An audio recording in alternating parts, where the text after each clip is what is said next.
Salam damai sejahtera bagi kita semua. Berikut ringkasan pelajaran Sekolah Sabat untuk pelajaran pertama triwulan kedua tahun 2025. Judulnya adalah Beberapa Prinsip dari Nubuatan.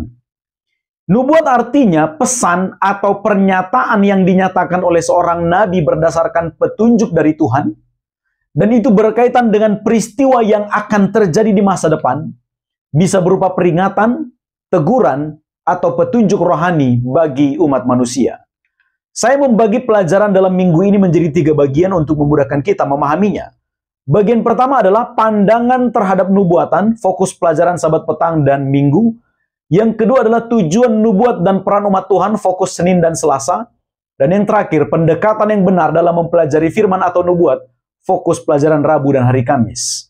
Kita masuk ke bagian yang pertama, pandangan terhadap nubuatan. Ada 2 pandangan yang umum terjadi. Mari kita lihat tabel ini.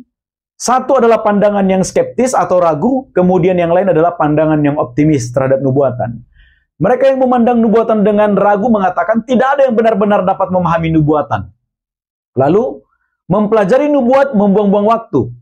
Kemudian, mereka katakan mempelajari nubuatan menyebabkan lebih banyak masalah daripada penyelesaian. Sementara yang memandang nubuatan dengan optimis katakan, kita akan memperoleh kebenaran dari firman Tuhan. Lalu, Tuhan tidak mungkin menyampaikan hal yang sia-sia.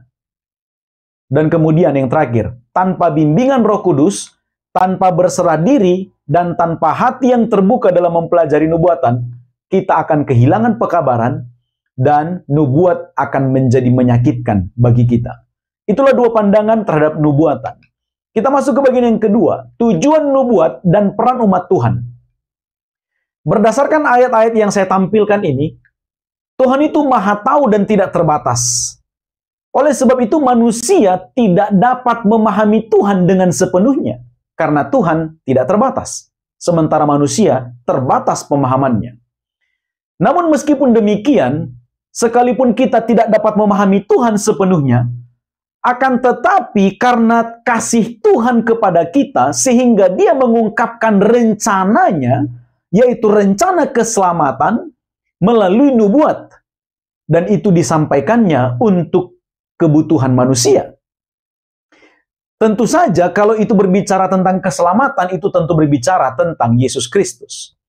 Maka tujuan nubuat diberikan adalah pertama, menjelaskan tentang rencana keselamatan, dan yang kedua, menuntun kita kepada Yesus. Itulah 2 tujuan nubuatan. Seiring berjalannya waktu, pemahaman terhadap nubuat yang Tuhan berikan itu semakin bertambah.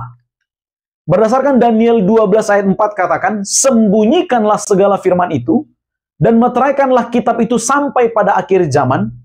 Banyak orang akan menyelidikinya, dan pengetahuan akan bertambah. Tentu pengetahuan terhadap kitab Daniel, dan juga termasuk nubuatan yang dimaksudkan.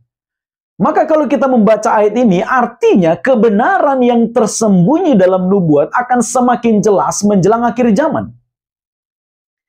Akan tetapi, sekalipun Daniel mengatakan pekabaran akan semakin jelas menjelang akhir zaman, pemahaman terhadap nubuat, walaupun itu semakin meningkat, akan tetapi masih banyak juga yang belum memahami kebenaran yang mendasar, seperti tentang Sabat yang benar, kemudian tentang keadaan orang mati, dan juga kemudian tentang pekabaran 3 malaikat, seperti yang tertulis dalam kitab Wahyu pasal 14.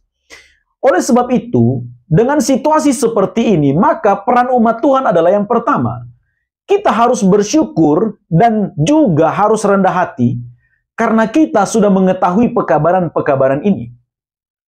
Kemudian yang kedua, kita harus terus mempelajarinya dan juga membagikannya kepada orang lain apa yang diungkapkan oleh firman Tuhan, agar semakin banyak orang yang mengenal Yesus dan menerima keselamatan yang ditawarkan oleh Yesus. Dan semakin banyak orang memahami nubuat yang Tuhan sampaikan melalui kitab suci. Kita masuk ke bagian yang ketiga, pendekatan yang benar dalam mempelajari firman atau nubuat.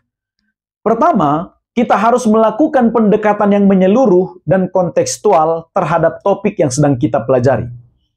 Kemudian yang kedua, kita harus gunakan metode studi Alkitab yang mendalam. pahami secara utuh dan terstruktur tentang nubuat atau pelajaran yang sedang kita fokus untuk pelajari. Kemudian kita jangan mengambil ayat di luar konteks ayat itu dituliskan, kemudian menerapkannya dengan sembarangan pada situasi tertentu. Ini akan menyebabkan prediksi yang keliru. Lalu yang keempat, kita harus biarkan Alkitab berbicara atau menjelaskan tentang dirinya sendiri.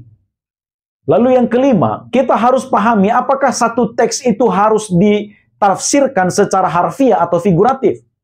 Contohnya saja, tanduk bisa bermakna kekuatan politik atau bangsa, kemudian pedang bisa bermakna firman Tuhan, kemudian wanita bisa bermakna gereja. Jadi kita harus paham betul apakah teks itu bermakna harfiah atau figuratif atau penggambaran. Lalu kemudian yang keenam adalah Tuhan, kita harus memahami bahwa Tuhan menggunakan simbol atau kiasan untuk menyampaikan pesan kepada umatnya, bisa saja untuk tujuan melindungi umat Allah dari penganiayaan yang lebih lanjut ketika kitab itu dituliskan. Contohnya saja, pada waktu Petrus menyebutkan Roma sebagai Babel dalam 1 Petrus 5 ayat 13, kemungkinan untuk menghindari bahaya langsung yang bisa saja terjadi bagi gereja mula-mula ketika itu.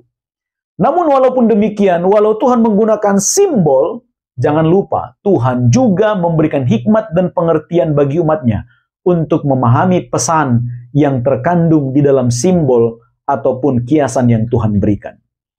Inilah garis besar pelajaran Sekolah Sabat untuk 1 minggu ini. Semoga menolong Anda memahami pelajaran ini ketika Anda mempelajarinya secara pribadi di tempat masing-masing. Terima kasih, Tuhan memberkati.